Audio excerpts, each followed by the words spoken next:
Science is the great antidote to the poison of enthusiasm and superstition. Hi, I'm Juliette Selgren, and this is my podcast, The Great Antidote, named for Adam Smith, brought to you by Liberty Fund. To learn more, visit www.adamsmithworks.org. Welcome back. When most people think about propaganda, or at least when I think about propaganda, countries like Stalin's USSR or Mao's China come instantly to mind. But what I fail to think about, and I think what Americans fail to see, is the government's use, our government's use of propaganda. A few weeks ago, I interviewed Abigail Hall on government use of drones, and today it is my immense pleasure to have Coyne on the podcast, her co-author. He has written so many books, and he's a professor of economics at George Mason University. Their latest book is called Manufacturing Militarism, U.S. Government Propaganda in the War on Terror. That is primarily what we're going to be talking about today, and I'm so excited. All the books are fantastic, 10 out of 10 recommend. And yes, even though this topic is kind of depressing, infuriating, all of that, it's entirely fascinating in a kind of sad way. So welcome to The Great Antidote. Well, thank you very much, and thank you for having me. So before we jump in, what is the most important thing that people my age or in my generation should know that we don't? Well, it's not so much that they don't know it, but I think it's more of a point of emphasis. And that is a fact that has a long history, and it is well known, but I think given the circumstances of life, it's easy to forget. And that is that laissez-faire capitalism is the most effective system for both producing general prosperity and for allowing individuals to flourish and become the people they want to become. And I say this is known because, people have been discussing this for decades, if not centuries, but I think it's easy for people to forget, especially of your generation. And I think there's a couple in my generation too, of course. And I think there's a couple of reasons for that. One is, the broader idea that where capitalism works, where markets are allowed to be free and operate, they're so effective that we take them for granted. That the process of wealth production and innovation is so smooth and effective, and we don't need to be aware of it. That's what makes the system partially desirable.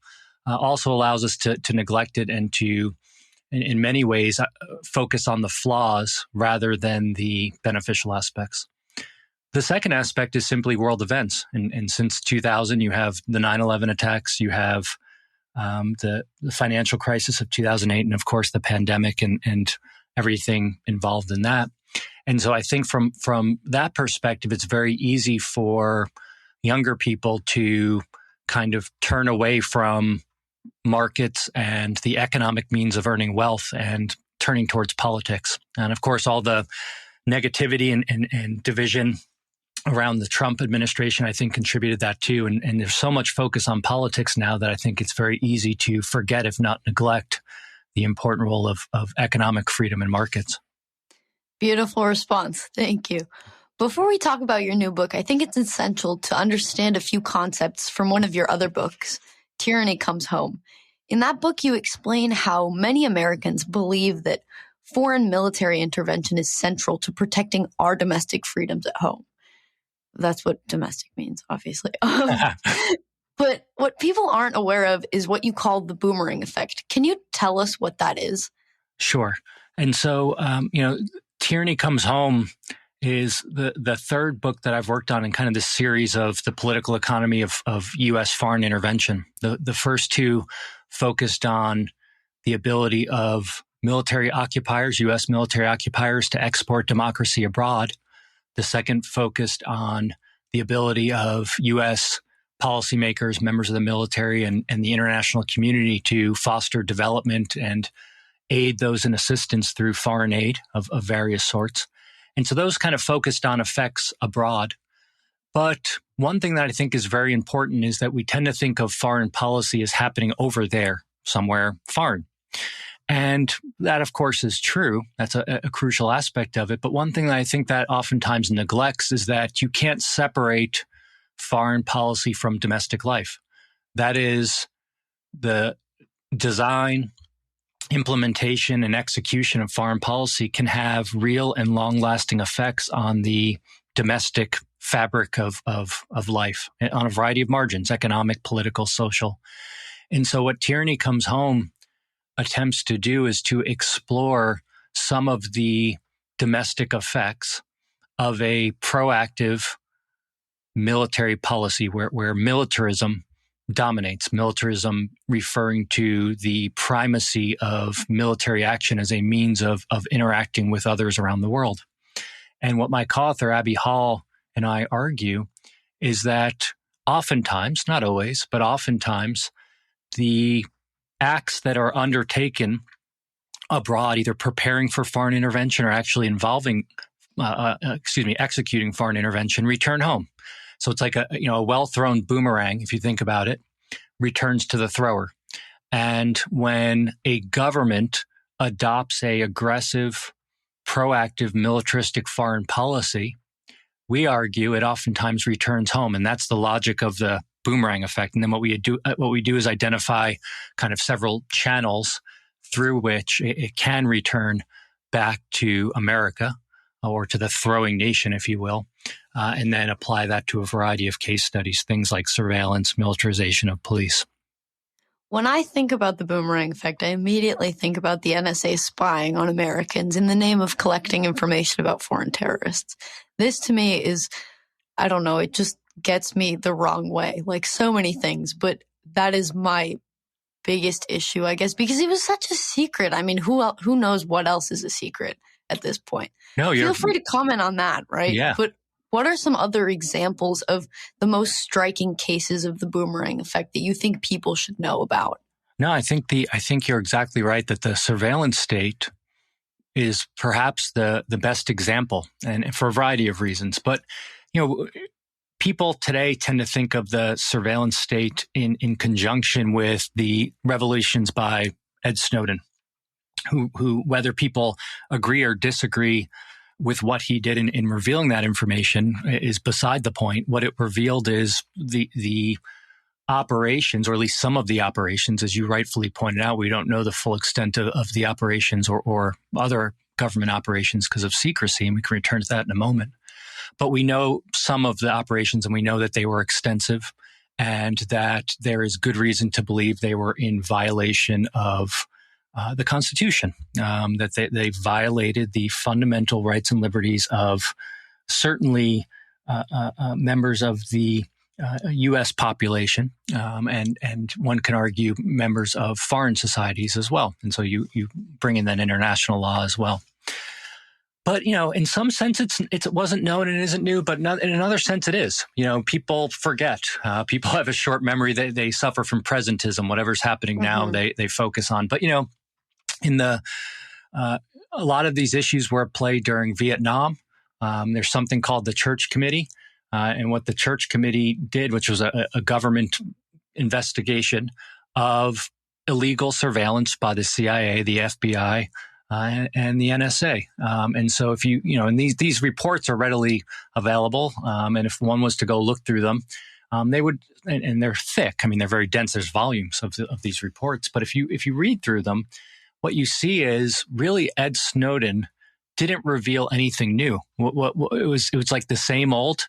The difference now, which perhaps is worrisome, is it's the same stuff but with more advanced technology, which allows the government to be more effective and efficient in its surveillance activities.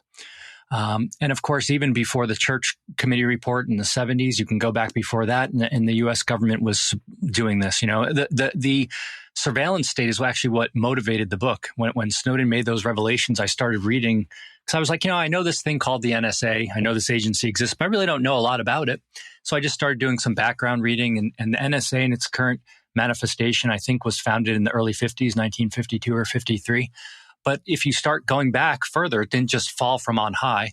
You start seeing that like a lot of government bureaus, the NSA was simply a reforming and rebranding of existing agencies.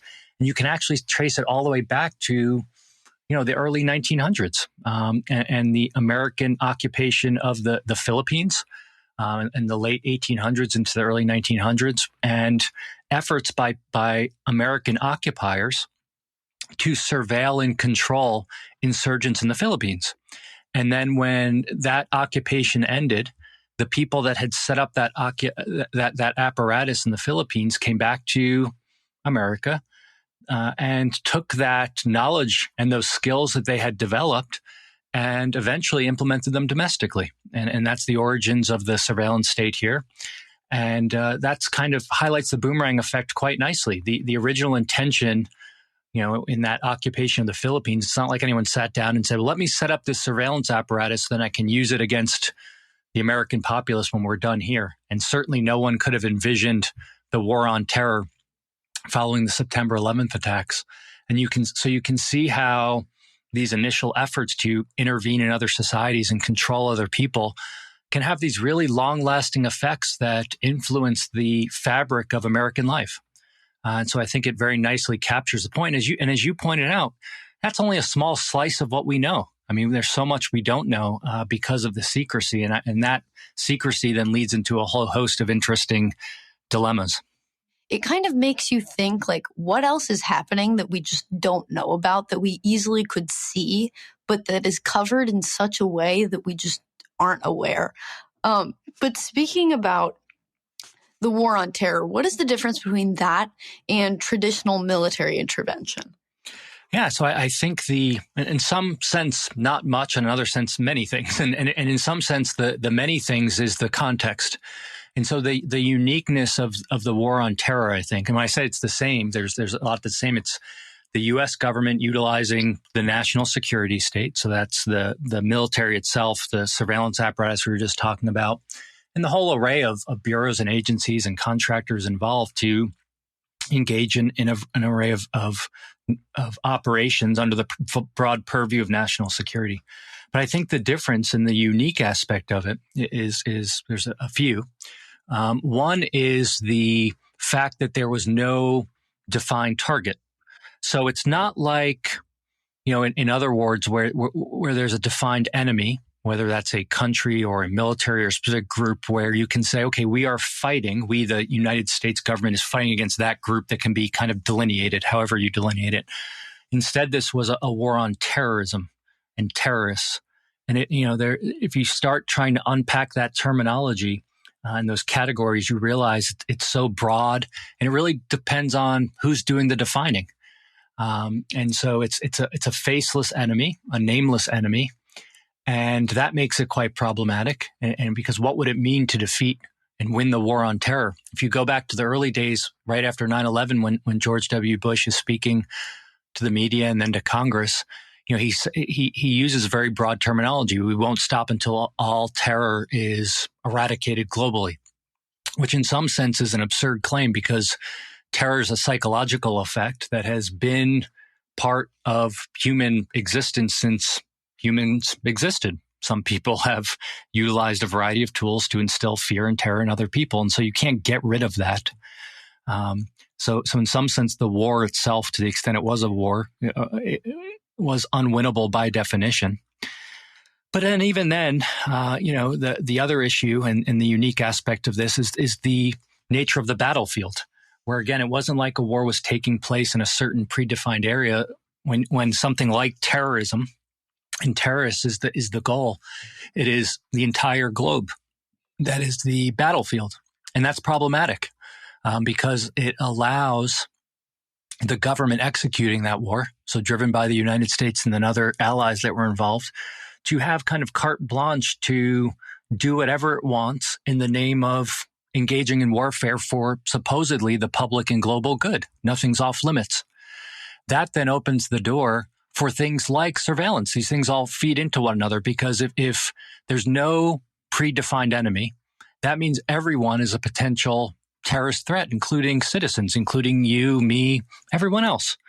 That means that we need to be controlled, surveilled, and monitored.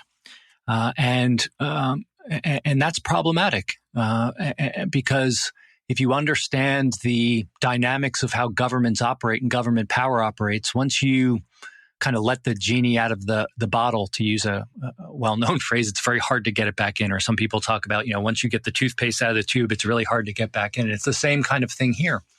And so I think that's what really makes it unique and also problematic. There's no enemy. There's no way. I don't know how you would declare victory. It's kind of like the war on drugs. What does that mean? Does it mean you eradicate all drugs in the world? That's never going to happen. And then the nature of it is so grand and broad that it really creates a set of challenges for abuses or potential and actual abuses of government power over the lives of citizens. And the challenge, the ultimate challenge, is this: people view their government, at least in a free society, and the way it's kind of pitched to people, the role of government is to protect our person and property, our freedoms and liberties. And that's potentially the case.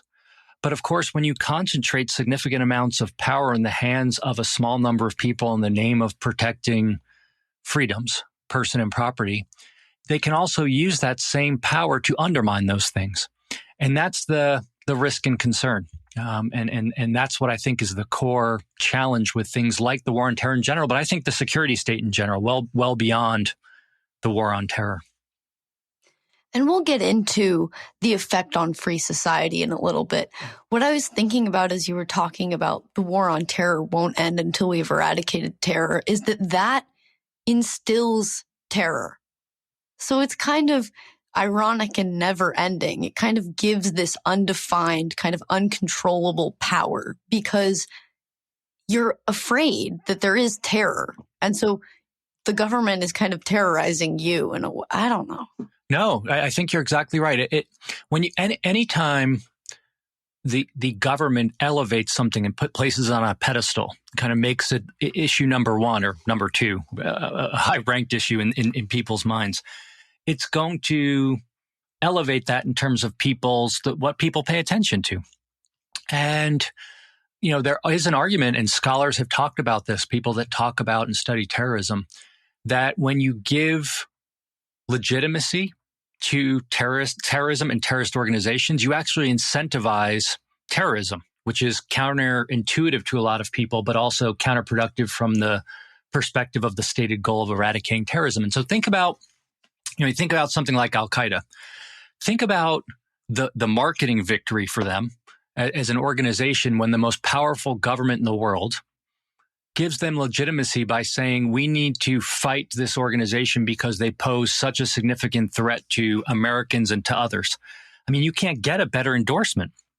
And that's crucial for things like fundraising, recruitment, carrying out operations, and so on. Likewise, when an organization carries out an attack, and then you prioritize and highlight that by saying, well, we need to respond now and we need to invest a significant amount of resources in combating this. Again, it legitimizes them. It actually strengthens them.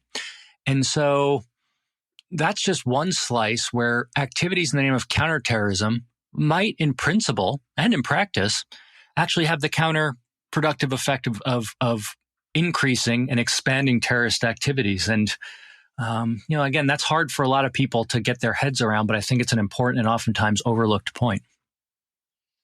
With all this in mind, let's talk about the new book.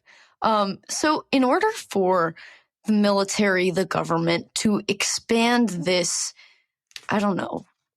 industry type against terror in this war, they need a good marketing strategy because some of it, especially the breach of our privacy doesn't seem like a good selling point. You use the word propaganda to talk about this. So how do you define it and what are the three characteristics? Yeah. So, propaganda, it's a loaded term. And so I do want to spend a couple minutes just talking about it because, I think it's one of those words that kind of gets thrown around a lot. And so, the way that Abby and I think about propaganda is it does have a negative connotation the way we use it.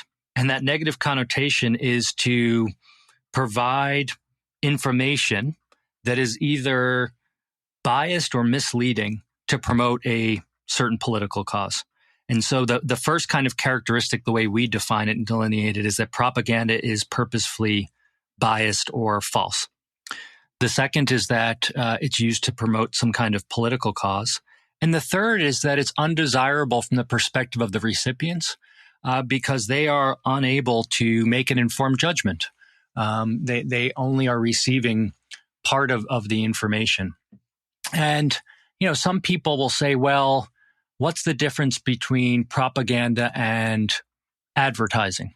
And I think the big difference is that the way we think about it is that first characteristic of biased or false. And of course, you might say, well, someone could advertise based on biased or false information, and certainly they could. But this leads then to the nature of the government doing it versus private actors. And in order to point that, to get at this, you have to think about the nature of information control and the market. And so in the national security state, as you and I were just discussing when we were talking about the surveillance state, one of the really key challenges is secrecy and the monopoly control over information.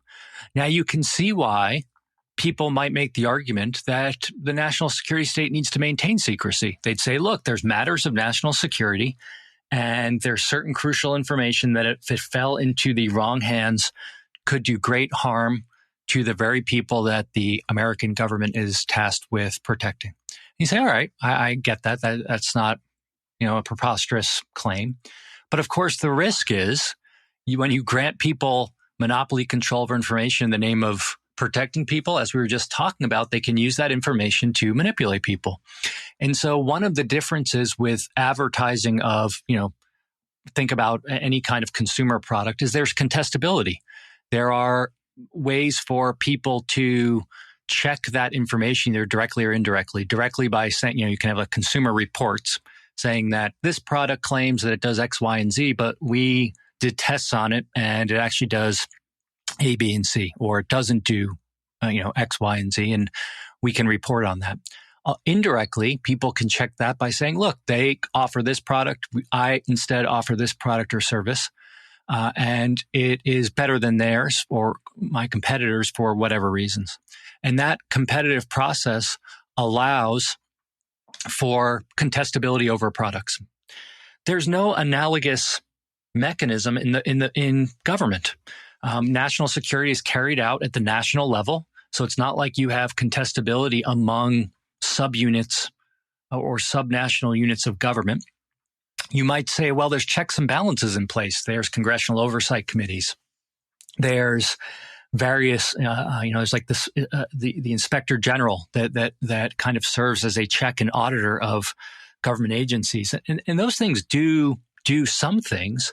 But again, in the realm of national security, a lot of those checks are severely weakened. The reason why is because things like congressional oversight committees rely on the security agencies they oversee to supply them with information. And that information can be partial, it can be concealed, it can be manipulated to protect the interests of those in the agency from their overseers. And so that's the real challenge, and that's what opens up the door to propaganda. And it's problematic in the realm of national security precisely because government can use its proprietary monopoly information and its position of power to do things that are actually at the odds of the interests of citizens, and citizens have no recourse outside of things like whistleblowers who reveal that information. So you and Abby are economists. How is your approach to propaganda different from that of other scholars? Yeah, I think it complements it. But, and you are certainly right that a lot of discussions of propaganda take place, for instance, in the field of communications and communication study. Political scientists have talked about it. But I think what economics brings to this is the following. One is a focus on the point we were just discussing, what economists call information asymmetries. Information asymmetry refers to situations where parties have different information. And that exists in life in general. Anytime we interact or many times we interact with other people, they have information that we don't have access to and vice versa. But again, there's various mechanisms in place that alleviate the frictions caused by those information asymmetries. In government, and especially in the realm of national security, those mechanisms are limited, if not altogether absent.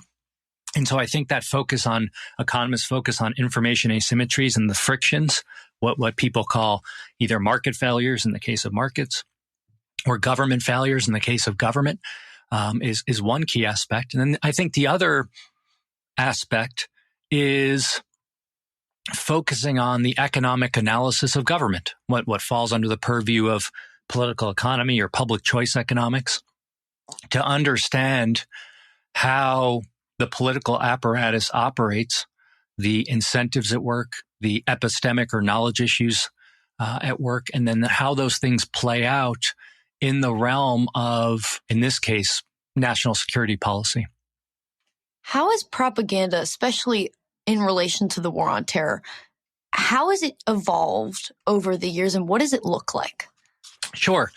And so, propaganda has always been around, especially in war making. And one of the things we try to highlight, which, isn't a novel point, historians have long talked about this, is that, the American government has utilized propaganda in war making, just like all other governments have. And, for long periods of time, the American government didn't hide this. During the world wars, there was specific agencies whose purpose was to control information flows. It wasn't called like the agency of propaganda, but it was called you had the Agency of Public Information or Committee for Public Information, and they were supposed to provide citizens with news related to the war effort.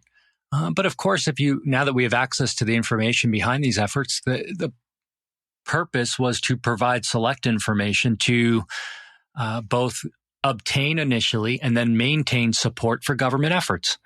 And also that included direct war for the war itself, but also the various sacrifices that people are going to make, because wars are costly. And that can be things like, people dying abroad, but also just in your daily life. And so you can go find these, propaganda posters of victory gardens. What were victory gardens? Well, people have to grow their own food in order to, save scarce resources that can be used for the war effort. And in a wealthy society, of course, in an advanced civilization, people tend to grow gardens for a hobby, not for their primary source of food. That's typically a sign of poverty. But in this case, in the case of victory gardens, the U.S. government was encouraging people to basically grow food as part of their primary source of food intake, precisely because war making is anti-development. It runs counter to development. It makes people poorer. And that's just one example. The difference today, I think, this really started even in the early days of the war on terror, is the efforts are a lot more kind of covert. There's no agency that that is tasked publicly with producing propaganda. So it's not as easy to see. We don't have the posters, like the famous "I Want You" poster with Uncle Sam pointing. You don't have that kind of stuff now. Instead, what you have is more kind of covert and indirect propaganda, and that takes the form of select information that's provided to the public. It takes the form of partnering with members of the media, both in terms of access to information, access to officials, and the parroting of certain information provided by government. It takes the form of things that have become kind of normalized in life. Like most Americans, when they go to a sporting event and they're sitting there at the beginning of the sporting event and there's some military showing, whether it's a flyover, whether it's reuniting a member of the military with their family, whether it's the color guard and all that. They don't think twice about it. So there's lots that kind of normalize militarism in our life. So you have kind of this combination of direct and indirect effects to provide select information to the citizenry in the name of providing general support for the military, but certainly support for government efforts abroad as well. The central element of propaganda is an exaggeration from the actual threat and the necessity of proactive military response. How do you actually estimate the real threat of terrorism? Yeah, so that's a great question. And there's a political scientist by the name of John Mueller and his co-author, I think his name is Matt Stewart. They've written several books on this, and we talk about this in Manufacturing Militarism, and I think we talk about it in Tyranny Comes Home too, Abby and I. And the way you do it typically is you look at number of lives lost historically. I mean, you have to look backwards because you have to try to get a gauge on the actual threat of terrorism. And of course, there's pros and cons to that approach, or there's limitations. Like anything, there's certain things that history tells us and other things it can't tell us. And so what can it tell us? It can tell us historically the magnitude of the threat of terrorism as compared to other risks. And this is one of the great things that John Mueller has done in his work, is he'll say, look, let's compare the likelihood, the odds of someone, and then you can break it down by all categories, globally, Americans being subject to harm or death from terrorism, and compare it to a whole host of other activities. And they don't have to be criminal activities, just daily activities, driving a car, flying a plane, taking a bath. And they have these, they summarize this in tables, and it's staggering, because again, this goes back to our earlier discussion about the nature of terror and kind of promoting it, fear. But, the very blunt data that they prevent shows historically the odds of an American citizen, and even globally, someone, a non-American, but an American citizen being subjected or suffering under terrorism is minuscule. It's much smaller than dying from a car accident. It's much smaller than dying from drowning in a bathtub, getting struck by lightning, having a deer run across the street when you're in your car and causing your death. And, it's extreme. And that's when you include 9/11. And 9/11 is what we call an outlier. It's not the norm. And so typically when you look at data, what you'd want to do is you can look at it with outliers included, but then you want to also exclude outliers and kind of take a look at the data without those, because they're anomalies rather than the norm. And when you cut out 9/11 from the data, the odds are really in your favor of not suffering harm or death due to terrorist attacks. Now, what doesn't that tell us? Well, that doesn't tell us about the future, because of course, while history can provide insight into the world, it doesn't mean that's how the future is going to look. And so someone might respond, and people have, and say, okay, that's great. That's how things were in the past. But what about, right after 9/11, what about the year after? And what about the future? And things might get worse. And that's possible. But then that leads us to kind of going back to our discussion earlier about the risk of current and future terrorists, but also the possibility that undertaking activities to counter those things might actually lead to more terrorism. And so if you look, for instance, in the wake of 9/11 and the war on terror, the number of terrorist attacks globally increased. And you say, well, why did they increase? Well, because the U.S. government and allied governments intervene in a variety of societies around the world, and that incentivized terrorism to counter the occupation. So you can actually make the argument that at a global level, the war on terror had the opposite effect. You get the rise of ISIS as part of the war on terror. That didn't exist prior. Now, again, domestically, people say, well, there's no terrorist attacks here since 9/11, or large-scale terrorist attacks. And then you have to think about issues of correlation versus causation. So, of course, correlation are when things move together. They're correlated. Causation is when one factor causes another. And it might be that the war on terror had a causal effect on preventing a large-scale terrorist attack domestically, but it's also quite possible that those are correlates. that there's no causal relationship. That is, no 9/11 happened before 9/11, before the war on terror started. And so then you can start unpacking that and thinking about which, the causal effects as well. And so that's how I would begin to think about those issues, which are quite nuanced and complex, but still quite important. So I want to ask you kind of briefly about propaganda in the movies and in TV shows. As I kind of was jumping into these issues, I started noticing it left and right, how in Homeland, spying on Americans is glorified and all that. What effect does that have? Is it intentional, like propaganda leads you to think, or is it ingrained in our culture in a way that no one really thinks about it? Yeah, and so these are hard issues, and they're interdisciplinary issues, and I'm not sure I have a kind of a single answer to it. I think this. I don't think that showing a movie with war making in it or with spying or surveillance magically all of a sudden makes people say, okay, now yesterday I didn't like, these things, or I was against them, and now I saw this movie and I'm for it. At least for most people, I don't think that's the case. What I think can happen though is I think that it can, like anything, I think it becomes a normal part of life, and it normalizes certain things on certain margins. People become comfortable with it. So let's step back from Hollywood for a minute and just think about, this goes back to your opening question about, what kind of things is your generation aware of? Here's one you might think about.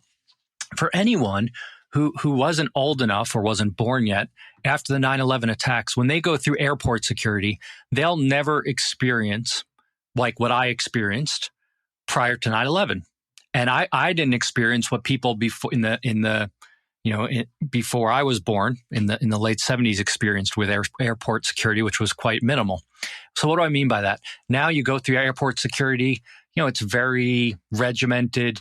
There's a lot more freedom for members of the TSA to certainly look through your items, if not engage in activities that in other walks of life would be considered assault or sexual battery in some cases. But those things are kind of normalized. And if you don't subject yourself to them, if you kind of push back, you're viewed as an outlier, a troublemaker, a rebel rouser. And so what does that do? It normalizes it. This is how things were after 9/11 because there was a crisis situation, and now it's how things always will be until they change again. When they change again, I doubt they'll revert backwards. If anything, they'll become more extensive. So what does that mean? Well, now take that and start thinking about things like, all the military stuff we see around in sporting events in Hollywood. Again, no single act drums up all this support for war making, but it normalizes it.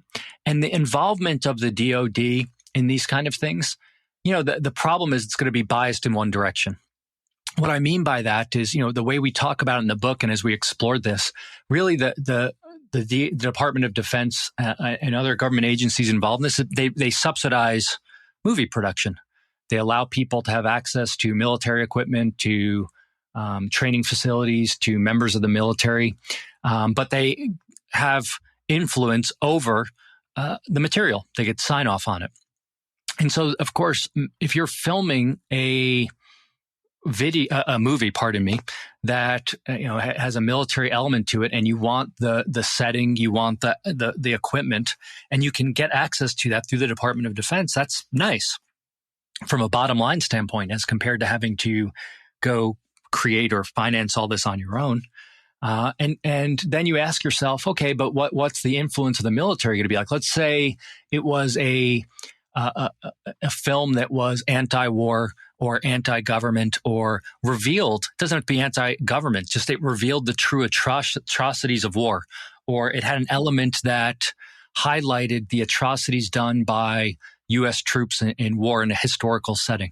That might very well be softened, if not altogether taken out, but under the influence of, the military, the American military, and that softens the message.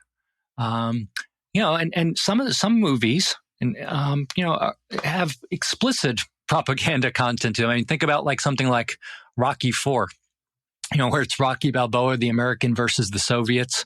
The whole setup is kind of playing off that. And again, I have no issue with that. I believe in a free society, and people should be able to make pro or anti-war movies as they see fit. But I think when government gets involved in either financing or influencing movies or subsidizing them, it does create a challenge in terms of the control of information.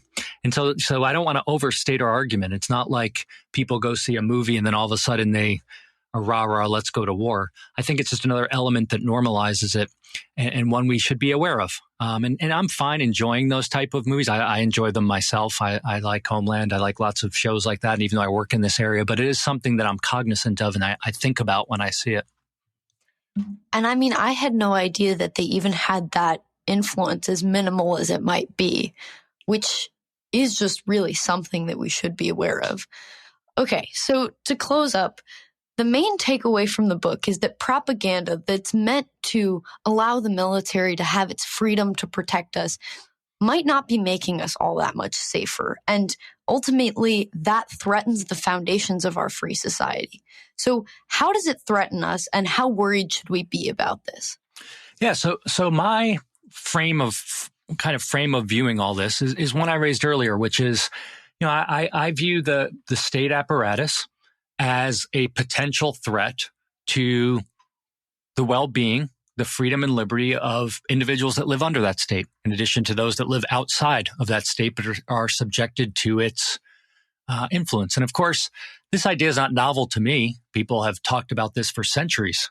And it's a fundamental challenge in constitutional political economy. How do you and can you simultaneously empower government, but constrain it to only use that monopoly on power for good? War making, the national security state, to my way of thinking, is that concern on steroids. It's the area of government activity that poses the gravest threat, precisely because we are talking about things like highly centralized control of our information, highly controlled, centralized power related to weaponry, actual weapons of war making, to nukes. The presumption, and this is why I think propaganda matters, the presumption that most people have is that those things are used for good. The people on the right and the left, certainly in America and other societies as well, they differ on certain issues, but one where tends to be great amounts of unity is the national security state. I mean, you go look, and you have the debacle in Afghanistan. So you have the debacle in the war itself, but then the exit under President Biden. And what happens just a couple of weeks later? Congress passes a record budget for the base budget for the Pentagon. And it's kind of this reinforcing, self-extending apparatus. And so that's the threat to freedom, liberty, the dynamism of the market economy, all in the name of protecting those things. And so one of the things that I've tried to emphasize is that rather than putting militarism on a pedestal and kind of our primary way of interacting with people globally, domestically, and so on as the primary form, perhaps we should reevaluate that. Rather than have the default position being that the military and the national security state does good and produces liberal outcomes. I'm using liberal here in the classic sense of the term, not the modern kind of liberal Republican or conservative terminology. Rather than assuming it generates liberal outcomes, the default position, to my way of thinking, should be that it generates illiberal outcomes, and that it is an apparatus that should only be utilized in the rarest of moments, on the rarest of occasions, rather than the default for how we interact with people and the default for how we organize our relations with people domestically and internationally. And that requires a citizenry to care about it. And certainly those in the national security state have zero incentive to change their behavior, just the opposite. Certainly those in Washington, D.C. have no incentive to shrink the security state. And I think you see that. I think that plays out if you look at those entangled with it. And so that's what I'm hoping to get people to think about. At least to be, at minimum, I'd be happy if they were aware of it, even if they rejected the implications of it. But more broadly, I would hope that they might think about kind of shifting the emphasis of how they think about international relations, domestic relations between people, but also the role of the national security state in those relations. Thank you so much, Chris. Before we go, what is one thing you believed at one time in your life that you later changed your position on, and why? Yeah, so this is a good question. It's a hard question, but a good question to reflect on, I think. So thank you. I don't know if these things are things I like held it's not like a 0-1 where I shifted completely, but I'd highlight a couple things that I at least emphasize differently now. One is the role of expertise. And so before I went and got my PhD and my graduate degree, I kind of thought of academics and people with a lot of experience and lots of initials after their name as an expert, and you could acquire expertise. And to some extent, that's right. I mean, I study economics and political economy, so I'm going to know more about those things than someone that doesn't. But my view of expertise has shifted, which is, instead of viewing it as some kind of end state where you can have some final state of knowledge about the complexities of the world, I think a better way to view things is as being an expert in learning. And that requires an open-endedness to realizing that every interaction is an opportunity for learning, but also an appreciation of negative knowledge, that there's things that we can't know about the world, and having humility. And that certainly matters in the topics we've been talking about. Two other real quick things that I've kind of emphasized later in my life, but I think are important is, one is really straightforward, but I wish people did it more. And that is walking. And that sounds weird, but, for a lot of my life, when we're young, as kids, we run around and we play and we experience life. And then as we get into school, then we study, we go to work, we have families, we place less emphasis on those things. We're too busy to do things. But just walking and purposeful walking I've made it an emphasis in my life. And that's partially for physical benefits. Walking is one of the best forms of exercise. It's correlated with enormous benefits from heart health, to weight and lots of things, but mental health also. So if you read studies on this, just going out and taking a walk, like no technology, like no even podcasts, no checking texts, no social media, just walk. Like you're walking somewhere, but aimlessly, like you're just enjoying your environment, is great for mental health, but it's also awesome for creativity. So I always try to tell students, undergraduates, graduate students, like even if it's 15 minutes, 20 minutes a day, and everyone can find that. We all waste time during the day, whether it's TV, social media, email, just go outside and walk, even if it's around the block, and it will benefit you. And related to that, my final point is the other thing I've kind of become more attuned to is the role of impact in the world. And again, I'm around a lot of academics and policymakers. So you need to be impactful. You need to publish here or have a policy impact. And certainly there's something to that. But one thing that I've really become attuned to is I think that's the wrong way to view things. I now view things, the world is kind of all being interconnected, and everyone has an impact by our very existence, because you change the world, even if it's in ways we take for granted and don't think about, by your very existence on a daily basis. You do things that impact other people and lots of other people and the environment around you. And so that when we appreciate that, you realize that every single person has an enormous impact on the world throughout their life. And then when you start thinking about that and get your head around that, you start thinking about, okay, even little micro interactions between people can have enormous impacts. And so then we start focusing on, well, how can I use those little micro interactions to be the best person I can, but to, improve the well-being of others as well. And I mean, think about it. If you have a negative interaction with someone during your day, a lot of people worry about that and they think about it and they reflect on it. And that helps realize how we have an impact, because when you have a positive impact or someone has a positive impact on you, you also think about that and you're appreciative, and it's great. So one thing I've really, over the last several years really focused on is kind of on a daily basis, whether it's with family, friends, people at work, people over email, just being self-aware of how you interact with people.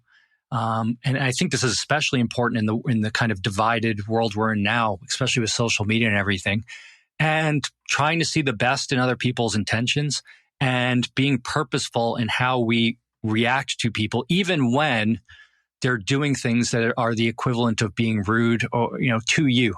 And I think, I'm highly imperfect still, and I fail daily on this, but it's something I'm aware of and I try to think about. And I think if more people did that, they'd personally live a better life, but I think it would contribute to a better world as well.